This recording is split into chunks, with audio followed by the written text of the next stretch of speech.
First and foremost, welcome to a discussion on leadership. And my name is Brandt J, and I'm running for the Superintendent of Public Instruction. And we're just going to go around and introduce ourselves, share a little bit about your experience, tell a little bit about leadership opportunities, and just share with us who you are. And look forward to a great discussion today. So we'll start on my left, Dr. Jim Hausler. All right. My name is Jim Hausler. I was the activities director in the Bismarck Public Schools for 23 years. That was my primary role, and I think it's the role that most people remember me in. I was involved with that, as I said, 23 years. I retired 5 years ago. I was called back to duty a couple of years ago and came back as superintendent of schools in the Bismarck Public Schools. For 1 year, I enjoyed that. Kind of found out I missed it a little bit. I basically served on every committee that you can possibly think of in Bismarck. I don't think I've hardly missed anything. And in a way, it's serving on a board, but I always feel it has a leadership role there too.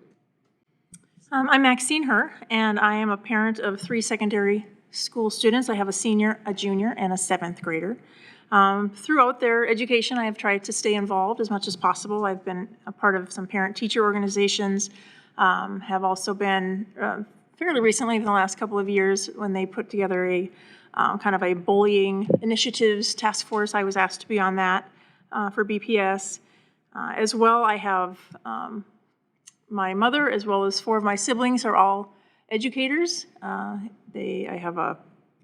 mom taught school for a while, and I have a couple sisters who teach, and another sister who handles special education, and then I have a brother who is an administrator. All of this is in North Dakota. So I have education is always been an important part of my life, and it is still something that's a huge priority to me. Hi, I'm Mark Weston. I'm a native of North Dakota and about a 30-year educator in the state of North Dakota, anywhere from teaching to coaching, high school principal, activities director, and school superintendent. I've had the privilege to work with Brandt J for the past 10 years. Prior to that, I was over in Minnesota as an assistant superintendent in Moorhead, and then came back to my home state, and again had the opportunity to work with Brandt and really got to know him and enjoy him as a peer in education in the state of North Dakota.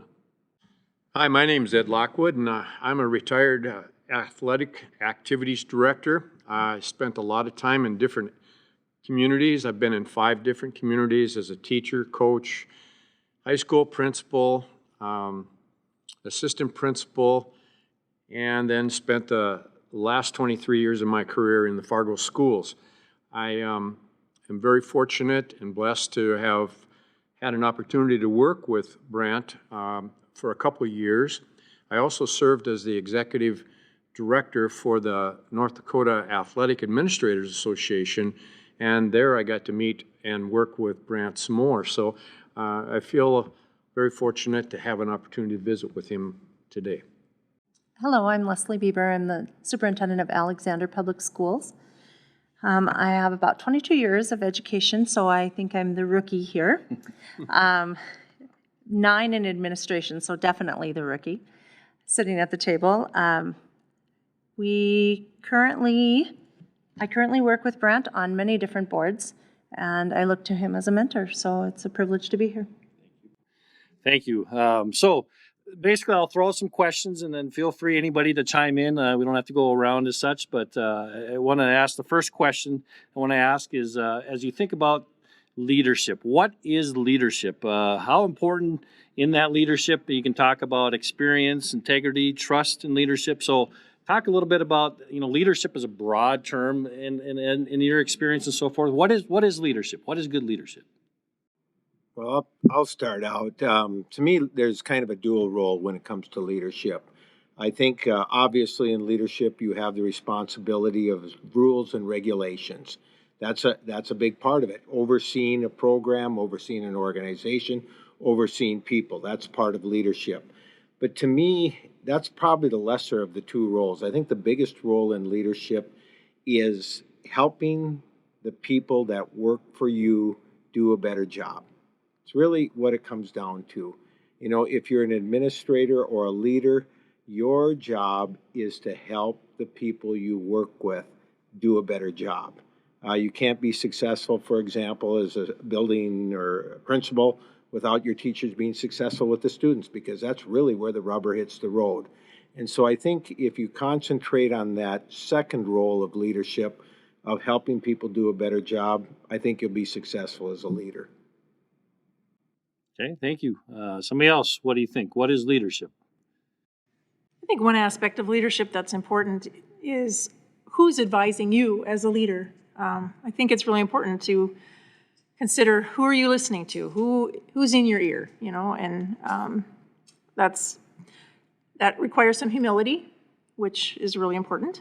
But you know, obviously you need to know how to manage people, but it's that servant's heart too, of just knowing that you need to listen to a variety of perspectives and you know, take a lot of information in, and you have to be able to sift through that, obviously, and know what to move ahead with. But I just think the best leaders are those that are being advised by other humble and servant leaders.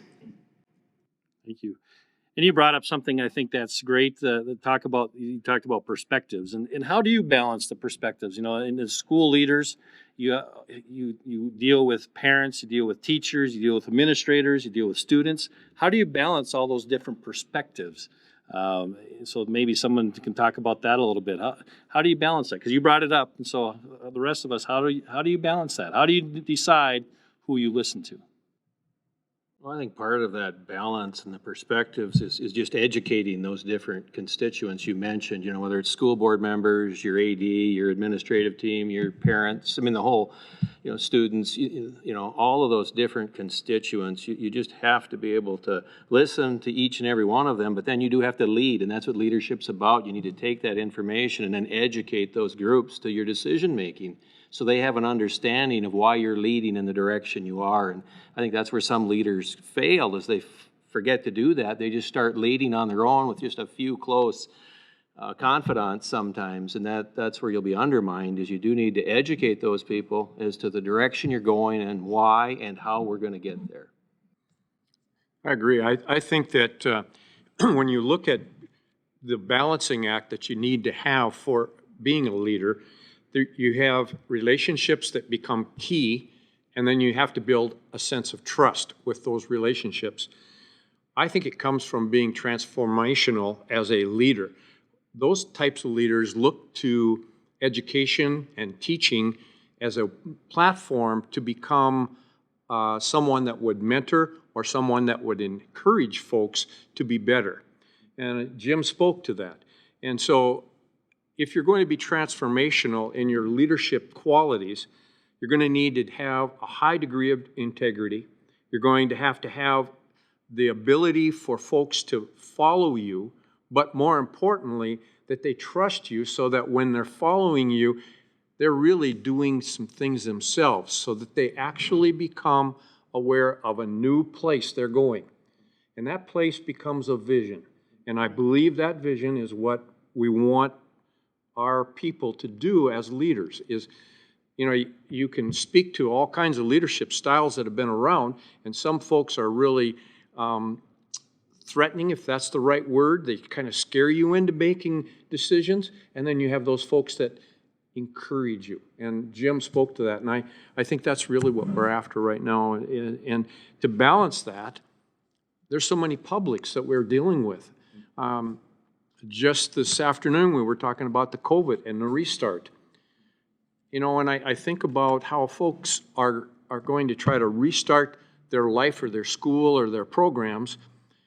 And I had a conversation with a gentleman from Nebraska, and he said, you know, I've never worked so hard for so long to accomplish so little.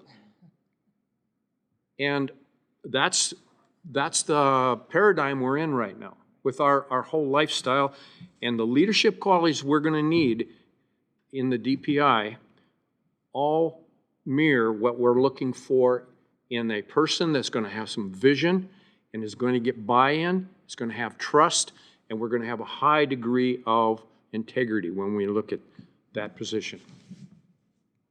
Well, and integrity and trust go hand in hand. So, I mean, as a leader, you are going to make errors.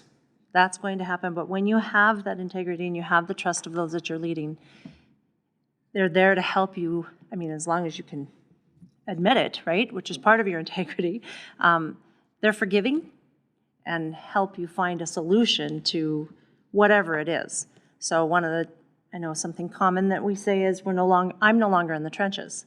I've been out of the classroom for 9 years. So when I make a decision that has to do with students in the classroom, it's very important that I also listen to my teachers. And a lot of times my idea starts out here and my initial idea is completely gone by the time it's done. But once I have the input of my staff and my students and my parents, everybody involved, it becomes something that may not even have a speck of what I thought, but it's great.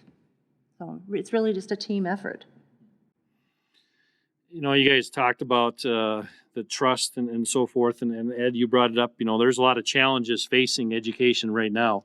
You mentioned the smart restart. You know, we're having to deal with what do we do? I mean, never in the history of education do I remember sending kids home because they're close contacts that want to be at school, but we have to tell them, no, you can't come to school.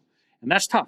And I struggle with that. So that's you know, from my perspective, one of the challenges that we have. But I want to throw this question out. What do you feel is the biggest challenge facing K-12 education in North Dakota today? I mean, obviously there's that, but there may be some other aspects, or it may be all that. But what do you think? What do you feel is the biggest challenge facing education today? Well, I'm just going to start with mental health of all students and staff, addressing, and then the pandemic on top of it. But that's always been an issue, and it's something that was not discussed for a long time. And I feel like just when we started to really come up on it and find some possible solutions, or at least open that discussion up, the pandemic hit. And so it's kind of gone to the wayside, but it's now more than ever that we need to bring that mental health and take it into consideration. I would agree wholeheartedly with that. I think the COVID situation has created a lot of ripple effect that it's not just a physical issue. You know, there's a lot of mental health concerns, and you know, with a house full of teenagers, I can tell you, mental health is not good. These teenagers they're fragile right now, and that's a problem. And as a parent, we're concerned about the future of our kids with their education right now being so disjointed, and you know, some kids do just fine with that, you know, at-home scenario and just doing it online. I've got a son who thinks that's great because he thinks school's kind of boring, so he kind of likes doing it from his bedroom. But then I have a daughter who would love to be back in the classroom every day and be able to, you know, see her friends and experience her senior year that way. So this is really challenging, but it's, for me, what I fear is just the months and years to come, what the ramifications are going to be of the situation we're in right now. You know, just the lack of education that we're facing right now. And I can echo that. I mean, I have two daughters, a senior and a freshman, and two teenager girls at home, and they would love to be at school every day. I've seen the same type of challenges as well with my kids at home, and so it will be interesting. I still teach a college algebra class over ITV, so I still keep my hand in teaching a little bit. And the very first day of class, I mentioned to my class, I said, it'll be interesting to see how history will look back at 2020. You know, will they look back and say, were we too strict? Or will they look back and say, we didn't do enough to protect kids and protect the people that have gotten sick and have passed away? I mean, that has happened. So it will be interesting to see how history will look back on that. But anybody else, what other challenges or what else? Well, piggybacking off of Maxine's last statement about lack of education, I've got 8 grandkids in town, and 6 of them are going to school. And I really feel like, and as a former educator now, I got to be careful, but I really feel like sometimes we're shortchanging these students right now, and they're not getting the quality education and the quantity too that is necessary for them to progress to the next level. And it bothers me because I go over and see them, and they've got 2 days of school and, that they're at school, and then they're online. And I go over there, and then they're only there for about 2 hours for an 8-hour day of school. Now, either we weren't doing the job before, or we're not doing the job now and presenting enough information and providing them with enough, if you want to call it text and so forth, for them to work harder and challenge them to be a little better. And so that's the concern I see with K-12 is we're held to a whole different standard in public schools than any other employment agency in the state. And I even said that today when we're talking with some of the athletic administrators. Here's an example. This winter, there will be junior hockey games being played in an arena that may have as many as 3,000 or 4,000 seats available, and they'll play with more than 2,000 people there. But because we are in a coded school system, number system, and a color system, we may not allow our high school kids who go to the same arena to play hockey to have more than 200 or 300 people in the stands. Now that's a higher standard. So it's a challenge, and it's going to be really very concerning as to how the state and the local groups who we're trying to empower to make the decisions, because I'm all about local control, then we need to have some guidance, and that's what we need. I agree. I agree with everything that's been said so far. I think that you can't be an adult and not have your heart go out for kids right now. I mean, you have no feelings if that doesn't happen for you. I feel really bad for kids. Guys, Ed and my age, life can kind of go on, but, when these kids are in these very important times of development, that social emotional learning that is almost gone right now is very concerning. It's not just the social emotional that's being taught in the classroom, but within the setting of a school. You learn a lot just being around each other, and you lose that. I'm worried for our kids, and I feel for our kids. I'm still at a lot of activities, and when I see those empty stands, and it's hard. And yet at the same time, I think you have the extremes. You have people that think everybody should be in a bubble, and then they have the people that think we should throw everybody in the deep end of the pool. And where's the right spot on the continuum? Where's that right spot to deal with this? And I think mental health is just good. It's always been a big issue. It's grown over the years, and the pandemic has sent it up even a higher issue. And then what's going to happen after the pandemic? What's our world going to look like? It's going to look different. I think it's going to look different in the business world, and it's probably going to look different in our schools. And how prepared are we for that part of it? We're in the pandemic, but what happens afterwards? I think that's where we really need leadership.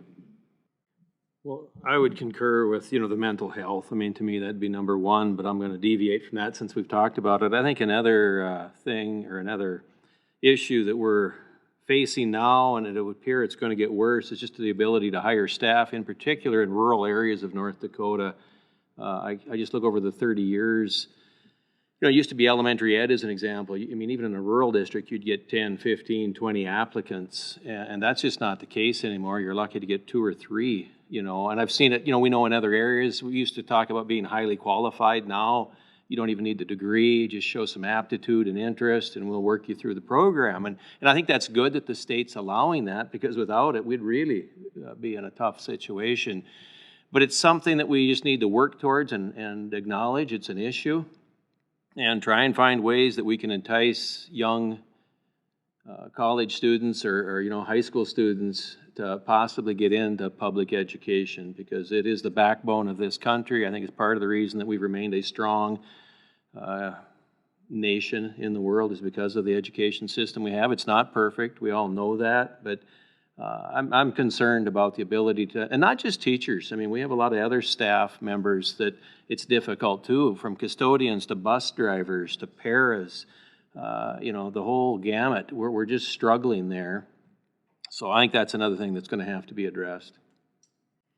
So when you talk about these issues, mental health, staffing, and I wholeheartedly agree, those are two huge issues that would need to be a priority for the state superintendent as we go forward.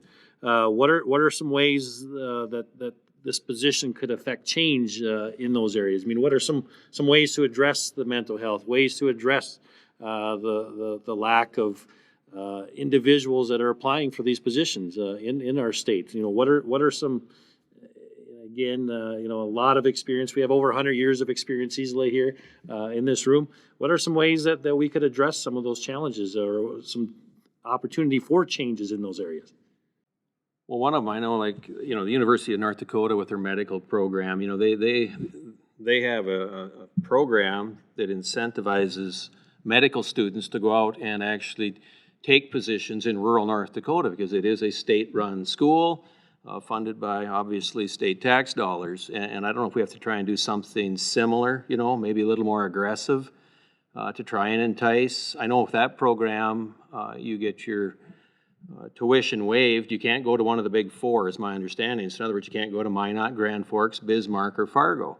So they're trying to push these young doctors and other medical practitioners out into the rural, from Crosby to Hettinger to Cavalier down to Hankinson and everywhere in between.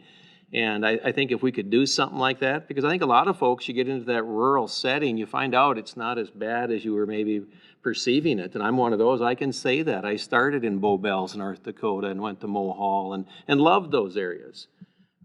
So I think that's maybe one way to look at it, maybe learn from some of those other programs within the state, like the medical school. Anyone else? What are some other thoughts? Mental health shortages, that's a great idea. I like that one. But mental health is a tough one. It really is. Well, I think that Mark is right on. I can remember when I graduated from college, which was a long time ago, folks, there was you would have any student loans you had decreased by 10% if you were in an American Indian school. And if you stayed there for 5 years, you would have 50% of your tuition paid for.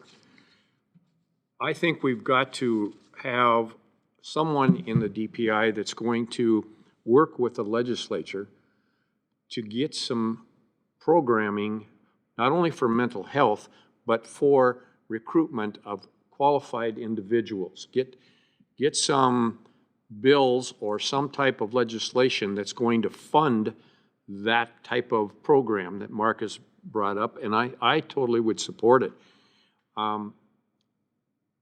A second thing that the legislature needs to look at is how they're going to fund schools so they can continue to find the people they need or find enough money so they can keep those folks at those schools. It's disheartening. I spend the winter in Arizona when I can, and it's disheartening. My sister-in-law, who has a bachelor's degree in business, is teaching music because they have no standards there. And Arizona is now gone from being in the middle of the pack as far as their quality of education to nearly the bottom. And so it's disheartening to see this. And I don't want to see North Dakota follow that same path. We need to get programs to get teachers paid properly and enough. But secondly, we need to get something that's going to give them an incentive to go into education. We're losing the best of the best, and that's unfortunate. It's really unfortunate. I think we have to get them really early. I always, when I was in the building, I used to always kind of identify those kids that had great empathy. I would see how they handled some of their classmates who had special needs. you could just always kind of identify those kids that really would be good educators. And sometimes when I'd ask them what they were going into, if they weren't going into education, it kind of broke my heart. And I always thought, God, we got to get them earlier. And how do we do that? I think 2017 was the first year in a survey, a national survey of educators, that educators told their own children, more than half of them told their own children not to go into education. That scares me. I think we've gone from it's no longer selection, it's recruitment. How do we recruit, teachers? And I think we have to recruit them when they're 13, 14, 15 years old in our schools. We know who they are. I mean, we can identify them. We need to have programs and get those kids, because the quality of education is determined by the quality of instructors that are in those classrooms, and we have to identify them young. We have to encourage them to go into it, and what type of programming that is, I'm not sure, but I just really feel we have to recruit them at a very young age. Absolutely, and that's it does break my heart to that educators today are not encouraging their kids to go into education. That's sad. I mean, it really is. And somehow we have to get that back where, and it's still, for the most part, I think the public as such really view teachers as a noble job, but somehow we're missing it. Well, particularly after the pandemic. Yes. The appreciation for educators has jumped right up there. But it all really does come back to leadership, because a happy teacher will encourage younger. So, if they're in a building where there is a positive culture and there is positive leadership with that integrity and trust, then that will grow. And you brought up positive culture, and I think that's important at Department of Public Instruction too, that there's a positive culture there as well. Right. Leading. And you brought up, Ed, about working with legislation, and I think that's important part of this position as well. I mean, you can't affect change unless you can advocate with the legislation to make those changes in policy that needs to happen. Yeah, I don't think the DPI is going to be the end all. It's going to have to be a team effort. And we just need to marshal our forces and get together on this instead of looking at it. I look at sometimes the culture in some of the school districts. I have a good friend that works on the negotiation groups and helps with mediation and so forth. And she tells me all the time about what's going on. And I look at the morale in some of these schools, and you can see why they have a negotiation problem. And some of it can be brought right back to the leadership in the school. It can be brought back to the school board. And it also could be brought back to, did we adequately on a state level provide enough direction, enough ideas, and enough things so that they could actually function the way they should? So, it takes a village to raise a child, and it's going to take a state to raise the standards that we want. So that's how I would view it. I do think it'll have to be multifaceted. When we talk about bringing these young students into the profession, these young men and women, because part of what's deterring them and why we're hearing this, we know it's what we touched on earlier, it's mental health. And that has become such a negative and just overwhelming to those people. And then the number of initiatives and the shifting of initiatives is another thing when you talk to educators that wears them out. Now, I'm for pushing people. We need to do that. We can't be lazy in the profession. But we also have to be careful on those initiatives and the ones that come from the department or come from the federal level, even sometimes from us as administrators on the local level. We have to be cognizant of that. We have to be very deliberate. We have to have buy-in. We need to have a plan in place. So that's part of it. Trying to address the mental health is part of it. Trying to recruit them at a young age is part of it. Working with your legislature to try and get appropriate funding and initiatives, just like Ed talked that was there at one time. So it's not one thing. It's those, and then however many more we could come up with this evening if we had time. Yeah, absolutely. It's leadership, really is, as we talk about leadership, it's working with a lot of entities. It's really listening to different groups. It's really making sure that we understand the process well enough, because if you don't understand, you're not going to be able to make a good decision. And so that's very important. This has been rich. This has been really good. I really good. So I'm going to wrap up. I'm going to give. We're going to go around in this last question, and we'll start with Leslie, and we'll go around this way. So in this discussion that we've had, rich discussion, in what you know about myself as a person, a lot of you have worked with me, and some of you have kids that are friends and so forth. Do I have the skills, experience, and ability necessary to address what needs to happen and to lead the Department of Public Instruction? So I'll start with Leslie. Well, as I said, I'm the rookie especially in administration, sitting at the table. But I learned really quick in my first year that Brandt was definitely a phone call. I think I had his number memorized for questions as how to handle situations or finances. And 8 years later, I still know his number, and I still call him on a regular basis. So definitely, I believe Brandt Dick would be a great leader for the state superintendent. Well, Brandt Dick is a great man, and a great man in the sense that he always projects positive attitude. He projects the ability to analyze problems. He's eager to share anything that he knows with colleagues, most current practices, best practices, those kinds of things. Beyond that, his integrity, his trust, his honesty, and his worthiness to be the next superintendent of public instruction, it's evident. He is one that I would trust, and one that I know will be able to be a transformational leader, one that will guide and assist, but more importantly, get out of the way when the folks that need to get the job done need to get the job done. So that's why I think he has the skill set and the abilities to be the next DPI superintendent. Yeah, I've had the opportunity for the past 10 years to work with Brandt, and he is one of the most knowledgeable individuals when it comes to school finance, funding. I've seen him as he's lobbied with the legislature. He's articulate, he's intelligent. But what I like the most about him, and in any leader or any politician or any other position that runs for office, he is a man of character. He's a man of integrity, and he has a good heart. I know him well enough to know his heart. And he's just an individual that it's easy for me to get behind and support, and I hope the citizens of North Dakota can do that as well. Yeah, I've known Brandt for 12 years, and he's a man who cares.